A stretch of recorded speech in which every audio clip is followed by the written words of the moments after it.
오늘은 하갈을 찾아오신 하나님, 말씀을 통해 또 예배를 통해 여러분 하나님 주시는 위로와 힘과 용기가 가득하시기를 축원합니다. 제가 청년 목회할 때 청년이었던 한 자매가 미국 가서 한 10년을 넘게 살다가 얼마 전에 귀국을 해가지고 그래가지고 나라가 운영한 한 공립 어린이집에 봉사를 하러 갔더래요. 거기서 필리핀에서 시집 온 여인을 한 사람 만났는데, 한국 남자를 필리핀에서 우연히 만나서 계기가 돼서 한국까지 시집도 오게 됐는데, 필리핀에서는 공부도 많이 했고 집안도 좋아요. 그런데 한국 막상 시집을 왔는데 이 남편이 전혀 딴 사람이 되더라는 거예요. 아주 포악해져요. 그래서 아이를 낳았는데 아이가 울면은 그렇게 애를 운다고 때려요. 그리고 엄마가 왜 애도 제대로 못 보냐고 또 엄마도 그렇게 때려요. 그러면서 자기는 제대로 일도 안 하면서 놀면서, 그러니까 이 여자는 돈 벌어 와야 돼요, 애 봐야 돼요, 살림해야 돼, 그리고 몇 가지 맞고. 그런데 한국 온 지 이제 2, 3년도 안 돼가지고 말이 안 통하니까 누구한테 말도 못하고, 또 이렇게 이주 온 여성들이 제일 힘든 게 뭐냐면 혹시라도 내가 잘못하면 애랑 헤어지고 추방될까봐 제대로 함부로 자기가 하소연도 못하는 거죠. 그런데 이제 이 봉사 같은 자매가 영어가 되니까, 그래서 영어로 그렇게 얘기를 하니까 그렇게 속에 있는 엉어리들을 풀어내고 눈물을 흘리면서 하소연을 하더라는 거예요. 그래서 이 자매가 남편한테 또 이렇게 하면 고소하겠다고, 내가 고발하겠다고 막 그래갖고 조금 어느 정도 정리하고 애가 매는 안 맞게 하고 뭐 그 정도 했다는데, 여러분 남의 나라 가서 살아보신 분들은 알겠지만 내 나라 아닌 남의 나라 가서 살아가는 게 보통 어려운 일이 아닙니다. 말과 문화와 정서가 다 다르고요. 그리고 정말로 억울한 일들도 많아요. 그래서 구약에서 하나님은 항상 고아와 과부, 그리고 이방 땅에서 나그네 든 이들을 특별하게 보호해 주라라고 하나님은 당부를 하고 계시죠. 오늘 설교의 주인공은 하갈입니다. 하갈의 이름의 뜻은 도망하다라는 뜻이에요. 특이하죠. 근데 오늘 본문이요, 하갈이 견디다 못해서 정말 아브라함 집에서 사라를 피해서 도망가다가 하나님 만난 사건의 이야기입니다. 우리가 보통 하갈하면 좀 선입견이 있어요. 아브라함과 사라가 약속을 따라서 끝까지 참고 인내해야 되는데 하갈 때문에 하갈 만나가지고 그래가지고 그 집안에 큰 비극과 불행이 생겼고, 지금도 이스라엘과 아랍 족속 후예들 간에 철천지 원수가 되었다, 뭐 그 정도 인식을 갖고 있죠. 그래서 하갈은 별로 관심도 없고 별로 하갈을 긍휼히 여기는 사람이 없어요. 저도 그랬는데 이번에 창세기를 새벽마다 계속 묵상하다 보니까 이 하갈을 묵상하는데 참 은혜가 되는 거예요. 야, 하나님이 이런 하갈을 찾아가시는 하나님이고 이런 하갈을 특별히 감찰하시는 하나님이시구나. 여러분, 지금 이 시대에도 하갈 같은 인생들이 많습니다. 정말 변두리 인생, 밑바닥 인생, 누구도 알아주지 않고 소외된 인생, 억울하지만 어디 하나 하소연할 수 없는 인생들입니다. 여러분, 하나님은 아브라함의 하나님이고 이삭의 하나님이시고 야곱의 하나님이시지만 또한 하갈의 하나님인 것을 믿으시기 바랍니다. 하나님은요, 항상 성경에서 가장 연약한 자를 불쌍히 여기세요. 그들을 찾아가세요. 수가성 여인처럼. 그리고 하나님은 영국으로 치면은 엑스트라 없어도 될 법한 사람들도요, 하나님 앞에 서게 되면 그 사람의 인생의 주인공으로 변화됩니다. 주인공으로 바뀌어요. 그래서 정말로 연약한 인생일수록 하나님 앞에 서실 수 있기를 바랍니다. 하나님이 내 인생을 바라보시는 하나님의 비전과 뜻을 속히 깨달을 수 있기를 바랍니다. 그래서 우리는 하나님 만나야 돼요. 자, 하갈의 고향은 애굽이죠. 창세기 12장에 보게 되면 아브라함과 사라가요, 가나안 땅에 간 지 얼마 안 됐을 때 기근이 듭니다. 가뭄이 들어요. 그래서 애굽에 가면 나일강이 있잖아요. 가뭄을 피할 수가 있어요. 그 땅으로 가죠. 근데 사라가 워낙에 이뻤던가 봐요. 사라 이쁘다는 소문이 왕궁까지 알려지면서 바로가 사라를 후궁으로 데려가 버려요. 그런데 아브라함도 잘못은 있었죠. 아내라고 밝히지 않고 내 여동생이다, 여동생이다, 혹시 사라 때문에 해를 당할까 봐. 그런데 하나님이 개입하십니다. 바로의 집안에 재앙을 내리셔가지고 깜짝 놀란 바로가 아브라함에게 사라를 고스란히 돌려주죠. 그리고 그때 얻었던 큰 재물과 가축들, 그리고 노비들이 있었는데 그 노비 중에 한 명으로 이 하갈이 한 10대 중반으로 추정됩니다. 어린 나이로 아브라함의 집으로 오게 되고요. 그래서 아브라함이 가나안 돌아오면서 그때부터 가나안에서 사라의 몸종으로 섬기게 되는 여인이 됩니다. 하갈은 그 일로 인해 가지고 아브라함의 그 믿음의 유업의 가문의 믿음의 여인으로 함께 합류하게는 되었지만 그건 영적인 면이고, 인간적인 면에서 보게 되면 하갈은요 별로 아브라함에게 가서 좋은 게 없습니다. 왜냐하면 그는 세계 당시 최강대국 애굽의 궁에서 지내던 궁녀였어요.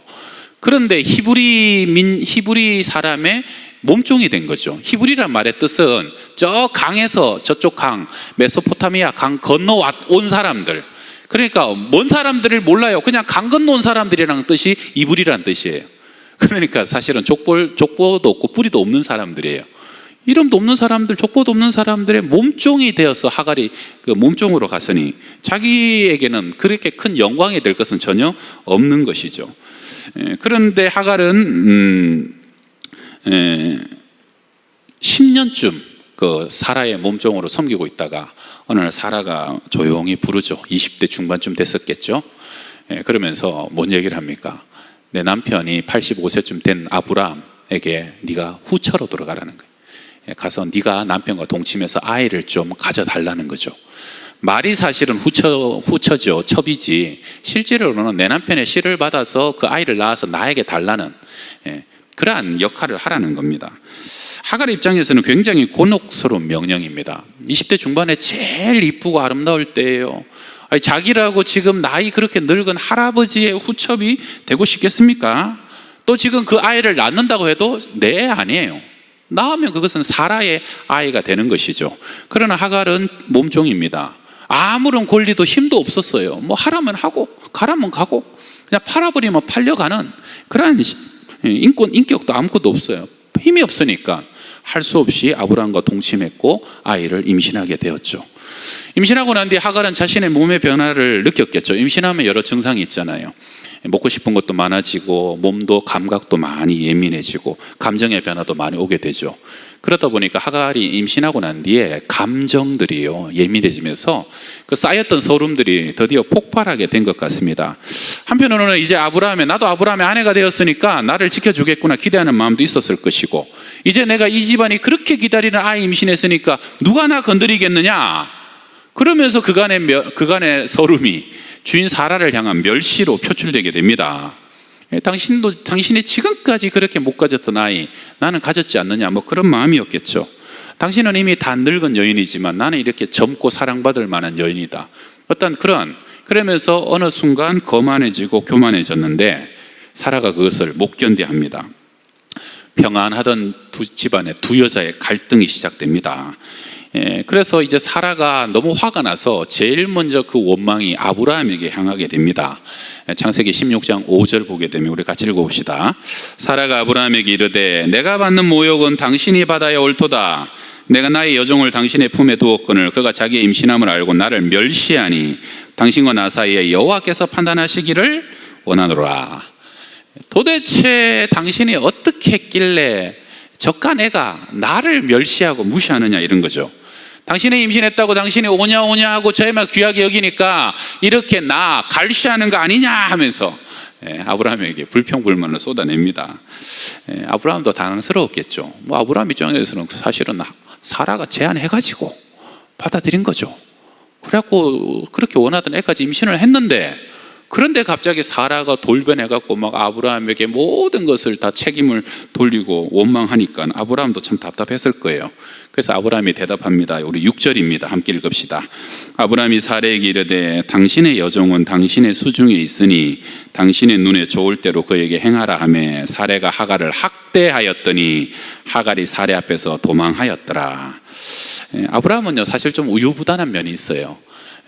사라는 미안하죠. 자기가 그 나이 되도록 남편 아이를 못 낳았으니까.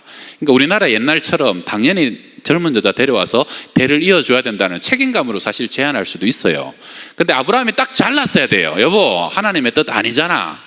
더 기다려 봅시다. 나는 그렇게 해서 아이 갖고 싶지 않아요 하고 아브라함이 잘라줬어야 됐어요. 근데 아브라함이 안 잘랐습니다.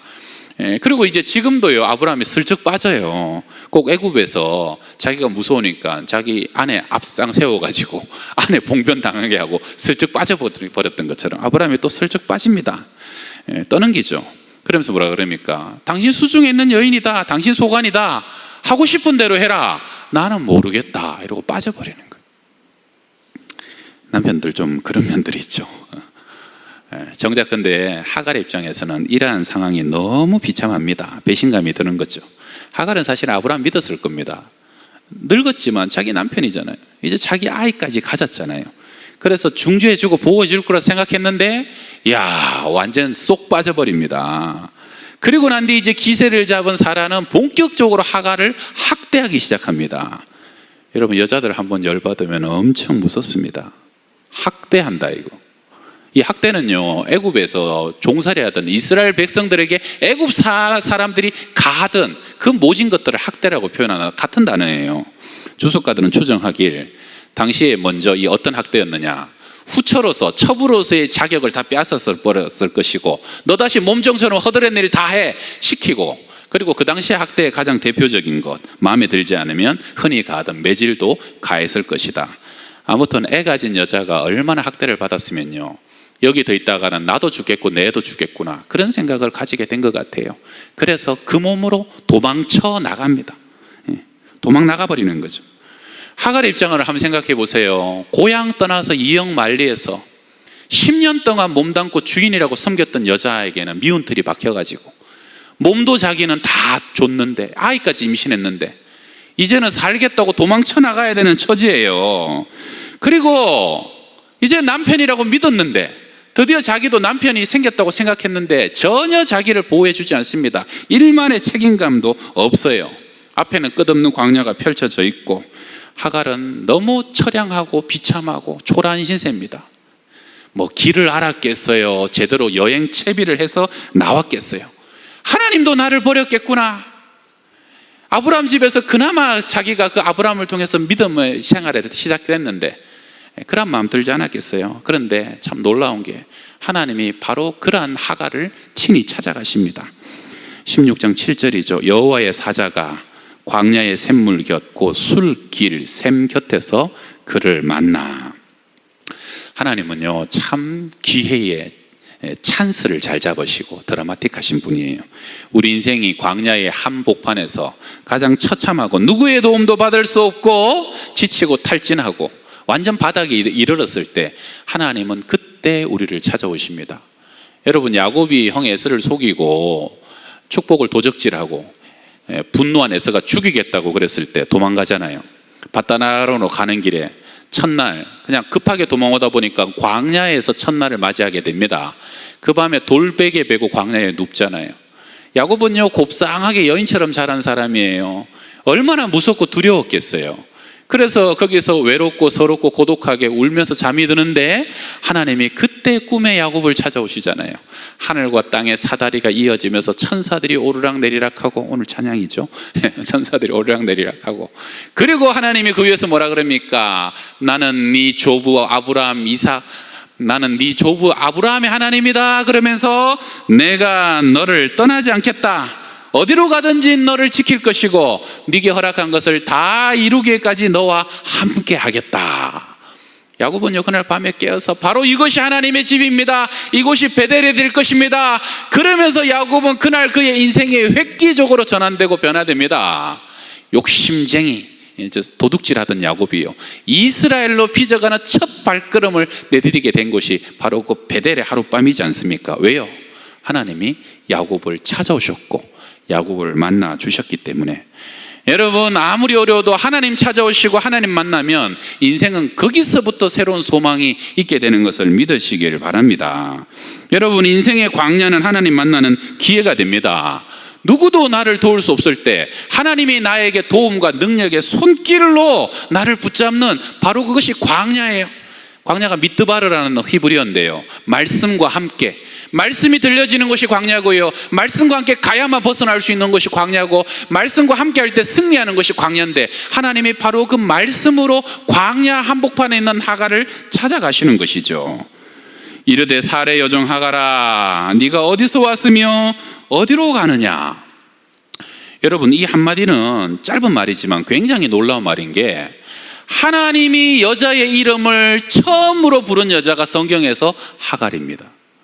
그리고 하나님이 이방인 중에 처음으로 만나준 사람이 하갈입니다. 엄청난 일입니다. 여러분, 사무엘아 사무엘아, 하나님이 사무엘의 이름을 부르시던 그날 밤에 사무엘은 하나님께 사로잡힌 바 되어서 평생 하나님의 사람이 되잖아요.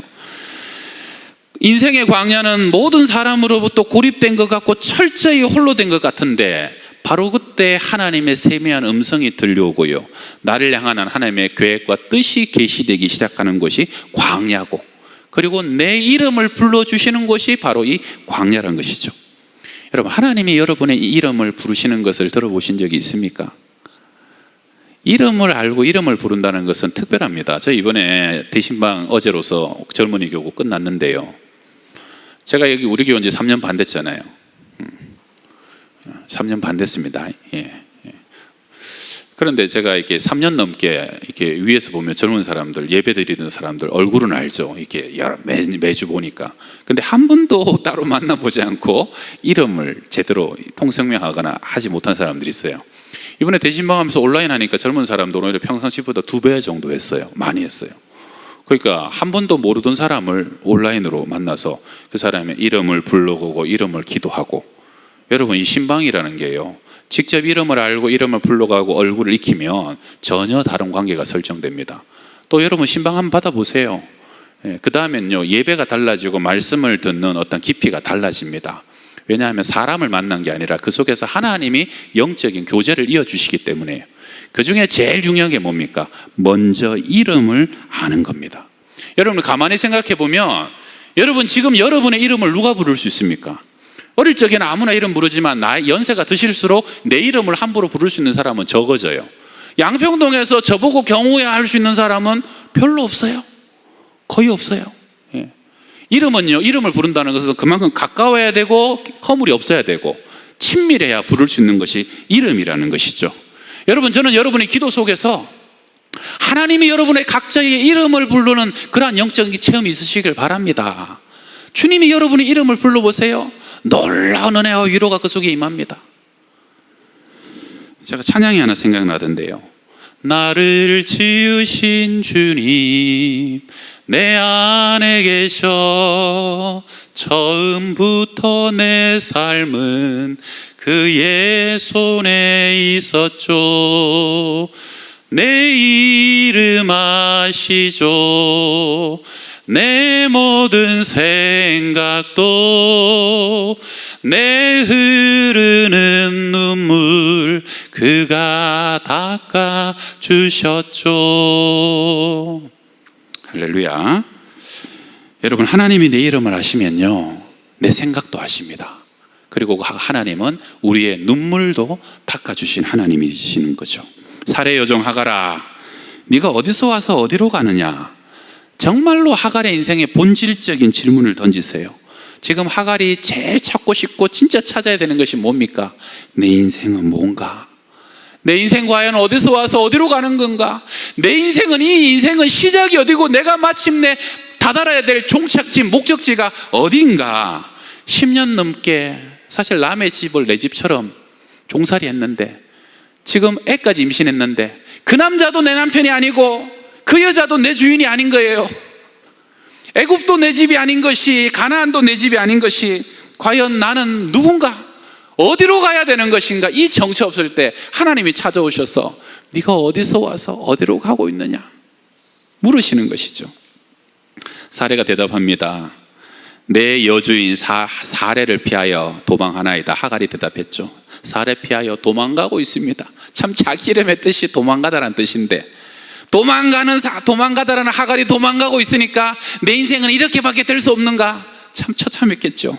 여호와 사자가 그에게 이르되 내 여주인에게로 돌아가서 그 수하에 복종하라. 하갈 입장에서는 제일 듣기 싫은 하나님의 명령이었을 거예요. 하나님, 그것만 말고 다른 거 하겠습니다. 돌아가라고요. 나는 거기는 못 돌아갑니다. 거기는 안 돌아가고 싶습니다. 그런데 결국은 하나님은 거기 돌아가라. 거기가 너가 있어야 될 것이고, 사실은 거기가 너의 믿음이 처음 시작된 자리고, 결국은 그 과정이 너의 믿음의 영적인 유업을 이어갈 자리라고 말씀하시는 거죠. 여러분, 우리는 때로는요, 진짜 머물기 싫고 돌아가기 싫은데 거기에 머물러야 되는 곳이 있죠. 사무엘상 22장에도 보게 되면 다윗 잡으려고 사울이 3,000명의 군사를 피해서 이 잡듯이 잡는데, 다윗도 힘들었지만 다윗 가족들도 너무 힘들고 두려웠던가 봐요. 그래서 할 수 없이 다윗이 가족들 데리고 증조모 룻이죠, 룻의 고향인 모압 땅으로 가족들 데리고 피신을 갑니다. 그래서 가족들을 안전하게 요새에 안치하죠. 피신시킵니다. 그런데 선지자 갓이 나타나갖고 다윗에게 뭐라고 합니까? 너는 이 요새에 있지 말고 너는 떠나 다시 유다 땅으로 들어가라. 와가지고 유다 땅으로 들어가라 그러네요. 왜입니까? 다윗은 유다의 왕이 돼야 될 사람입니다. 다윗은 그 땅에서 아직 연단받아야 돼요. 훈련받아야 돼요. 그 땅에서 왕의 자질로 빚어져야 될 사람입니다. 그래서 힘들고 어려워도 죽을 것 같은 위협이 들어도 네가 있어야 될 곳은 유다 땅이다. 그래야 하나님의 뜻이 너 안에 이루어진다 하는 겁니다.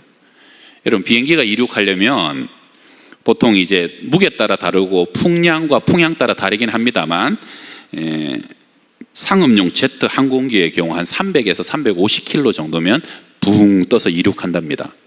그런데요, 이 땅에서 300km가 달아나기 전에 기장이 더 빨리 뜨고 싶어가지고 만약에 아직 충분한 속도가 안 나는데 이륙 레버를 잡아 당기면 어떻게 될까요?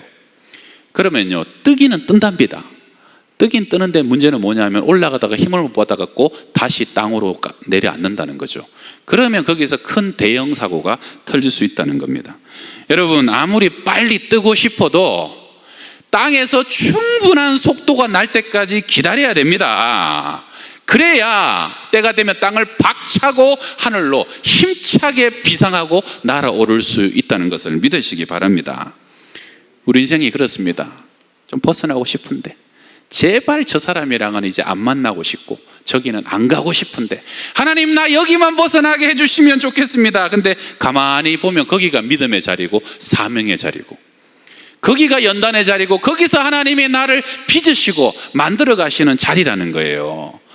그래서 여러분, 하나님이 머물라고 하시면 힘들고 어려워도 그 자리에 머무시길 바랍니다. 끝까지 인내하고 버틸더라도 하나님의 뜻이 이루어질 때까지 그 자리를 떠나시면 안 됩니다. 혹시요, 내가 떠나지 말아야 될 곳을 이미 떠나온 분이 계시다면 돌아가시기 바랍니다. 남편들은 아내에게 돌아가셔야 됩니다. 아내들은 하나님이 정하신 나의 남편에게 돌아가야 됩니다. 부모를 떠난 자녀들은 부모님께 돌아가야 되고요, 마음이 떠난 자들은 그 마음이 다시 집을 향하여야 됩니다. 머물러야 할 배움의 자리를 너무 성급히 떠났다면 다시 겸손히 배움의 자리로 돌아가시고, 상처받아 다시는 내가 안 보겠다 울분으로 가득한 관계가 있다면 힘들더라도 돌아가서 그분과 화해하시길 바라고요. 혹시 오늘 영상으로 예배드리는 분 중에 상처와 실망으로 교회를 떠난 분이 계시다면 그런 분들은 다시 교회로 돌아오실 수 있기를 바랍니다. 교회 안에 하나님이 계시기 때문입니다. 여러분, 인생은요, 도망가고 회피한다고 해결되는 게 아닙니다. 환난과 어려움 많다고 자빠지고 넘어지는 게 아니에요. 여러분, 하나님의 위로가 없어서 그래요. 위로받고 능력받고 은혜 받으면요, 뚫고 헤치고 날아갈 수 있는 게 우리의 사명인 겁니다. 여러분, 믿으십니까? 그래, 여러분, 하나님의 은혜와 위로를 충만히 받으셔야 나를 향한 하나님의 꿈과 비전이 이루어지는 것을 믿으시길 바랍니다. 여러분, 네 주인 사라에게로 돌아가라. 하나님은 그냥 돌아가라 하시지 않으셔요. 명령하실 때는 반드시 감당할 힘과 엄청난 위로를 따라서 축복하십니다. 자, 우리 10절 같이 읽어봅시다. 여호와의 사자가 또 그에게 이르되 내가 네 씨를 크게 번성하여 그 수가 많아 셀 수 없게 하리라. 먼저 태어날 아이를 축복합니다. 안전하게 태어날 것이다. 아이 때문에 걱정하지 마다. 그리고 그 아이가 앞으로 셀 수 없을 만큼 번성하고 창대하게 될 것이다. 더 이상 너는 혼자가 아니다. 홀홀 단신이 아니다. 초라한 삶을 그 아이가 너처럼 살아가지 않을 것이다. 11절을 읽읍시다. 여호와의 사자가 또 그에게 이르되 네가 임신하였은즉 아들을 낳으리니 그 이름을 이스마엘이라 하라. 이는 여호와께서 내 고통을 들으셨음이니라. 여러분, 보통 이런 수태고지는요, 예수님이나 세례요한 정도에게 나타나는 일입니다. 근데 하갈에게 수태고지를 해요. 아들을 낳을 것이다. 그리고 그 아이의 이름을 이스마엘이라고 해라. 이스마엘은 사무엘과 같은 뜻이에요. 그가 들으셨다. 근데 앞에 이스가 붙어갖고 여호와께서 들으셨다 하는 거예요. 무슨 뜻입니까? 하가라, 하나님이 지금까지 너의 고통과 통곡을 들으셨다. 그리고 그 통곡을 들으시고 너에게 이 아들을 선물로 주시고 그 아이의 이름을 이스마엘이라고 하여서 그 아이의 이름을 부를 때마다 너에게 기울이시는 하나님을 기억하라는 거예요. 자, 그 다음에 12절 읽읍시다. 그가 사람 중에 들나귀 같이 되리니 그의 손이 모든 사람을 치겠고 모든 사람의 손이 그를 칠지며 그가 모든 형제와 대항해서 살리라 하니라. 여러분, 들나귀는요, 팔레스틴에서 제일 길들일 수 없는 동물입니다. 절대로 억압할 수 없는 동물이 들나귀랍니다. 하가라, 너는 평생 종으로 억압돼서 살았지만 네 아이는 들나귀 같은 인생이 될 것이다. 누구에게도 종되지 않고 누구도 그 아이를 억압할 수 없다. 너는 한 번도 너 자신을 위해서 싸울 수도 없고 싸울 힘도 없었지만 그 아이는 모든 사람을 치는 손이 될 것이며 모든 형제를 대항해서 당당하게 살아가는 인생이 될 것이다. 여러분, 놀랍게 모든 위로의 초점이 어디에 맞춰져 있어요? 태중의 아이에게 맞춰져 있어요. 왜요? 하갈이 그 아이 때문에 너무 서러웠거든요. 그 아이를 만지면서 얼마나 많이 눈물을 흘렸겠어요. 내가 이 아이를 건강하게 출산할 수 있을까? 잘 기를 수 있을까? 이 아이도 나처럼 살아가면 안 되는데 하면서 서러워했지 않겠어요? 하나님이 그 하갈의 마음의 중심을 아시는 거죠. 여러분, 평생 공부 못한 부모들은요, 내 아이가 공부할 수 있는 한을 풀려고 열심히 살아가잖아요. 못 먹은 사람들은 그 배고픔 자녀에게 물려주지 않으려고 너는 나처럼 사지 말고 너는 마음껏 먹고 누리는 인생이 되어라. 그게 그 부모들의 한을 푸는 거 아닙니까? 하나님께서 하갈의 한을 아셨어요. 하나님의 하갈의 아픔과 하갈의 고통을 아시고 그것을 하나하나 풀어주는 하나님. 여러분, 하갈은요, 그 위로를 붙잡고 그 소망을 붙잡고 다시 종된 자기의 자리, 믿음의 자리로 돌아갈 수 있었다는 것입니다.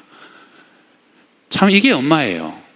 아이를 향한 위로와 아이를 향한 소망만 주면 다시 종살이 할게요. 다시 그 자리에 돌아갈게요. 다시 하갈 밑에 복종할게요. 그게 엄마 아닙니까? 13절 같이 읽읍시다. 하갈이 자기에게 이르신 여호와의 이름을 나를 살피시는 하나님이라 하였으니 이는 내가 어떻게 여기서 나를 살피시는 하나님을 배웠는고 함이라. 이것을 원래 뜻으로 보게 되면 하나님이 나를 보고 계셨구나, 하나님이 지금까지 나를 감찰하고 살피고 계셨구나 하는 것에 탄성을 지어내는 하갈의 고백입니다.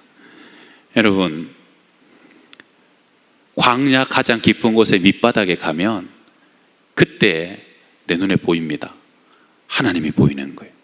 하나님의 음성이 들리고. 코로나 때문에 참 많이 힘드시죠? 코로나 장기 하니까요, 집에 주부들도 밥하는 게 너무 힘들대요.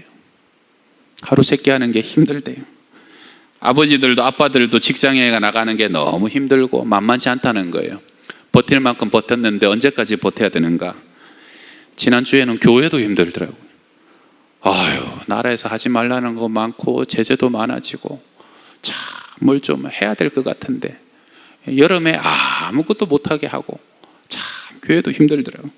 그래서 저도 사실 조금 심적으로 힘은 들었는데, 근데 여러분 기억하실 건 뭐냐 하면 어려움이 많아서 힘든 게 아닙니다. 위로가 없어서 힘든 거예요. 소망이 없어서 힘든 거예요. 이런 힘들 때마다 하나님께 나오셔야 됩니다. 광야 한복판에 있을 때 지금 하나님이 말씀하실 때구나, 지금 하나님이 내 눈앞에 살아서 역사하시는 것이 보일 때구나, 그런 믿음으로 힘차게 다시 일어설 수 있기를 바랍니다.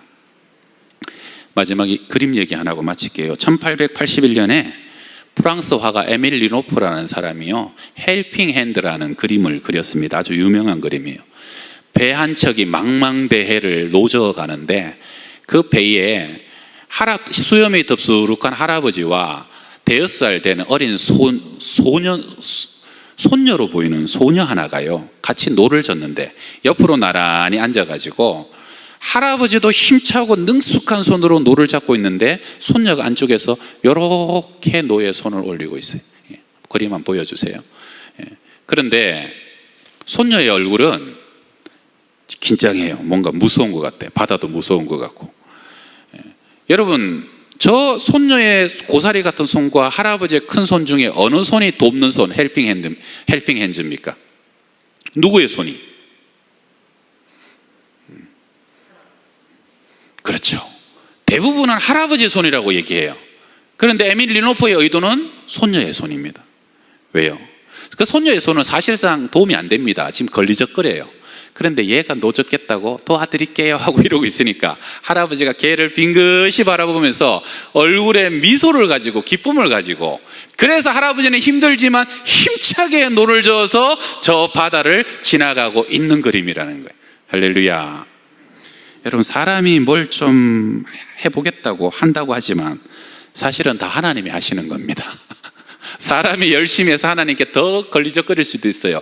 그래도 하나님이요, 우리의 그 작은 수고와 열심을 보고 기뻐하시는 거예요. 오늘도 하나님의 얼굴이 나를 바라보시고, 그래서 하나님이 이 인생의 역사를 주관하신 하나님인 것을 믿으시고, 우리가 그 하나님을 만나는 오늘 이 자리가 부엘라 헤로이가 되고요, 끊임없이 우리에게 새로운 샘물을 제공하시는 하갈의 하나님이 우리의 모두의 하나님이 되시기를 주의 이름으로 축원합니다. 자, 기도하겠습니다. 역사의 주관자는 하나님이시고 우리의 인생의 주인도 하나님이십니다. 주님, 어렵고 힘들 때 광야 한복판에서 여전히 내 곁에 계시고 우리에게 말씀하신 하나님, 오히려 그 가운데서 우리를 만나주시고 감찰하신 하나님을 우리가 오늘 기억합니다. 주님, 하나님 때문에 힘과 위로를 얻게 하여 주옵소서. 돌아가야 할 곳이 있다면 돌아가게 하시고, 달려가야 될 곳이 있다면 달려가게 하시고, 바라봐야 될 곳이 있다면 끝까지 바라보는 하나님의 백성들 다 되게 하여 주시옵소서. 예수님의 이름으로 기도합니다.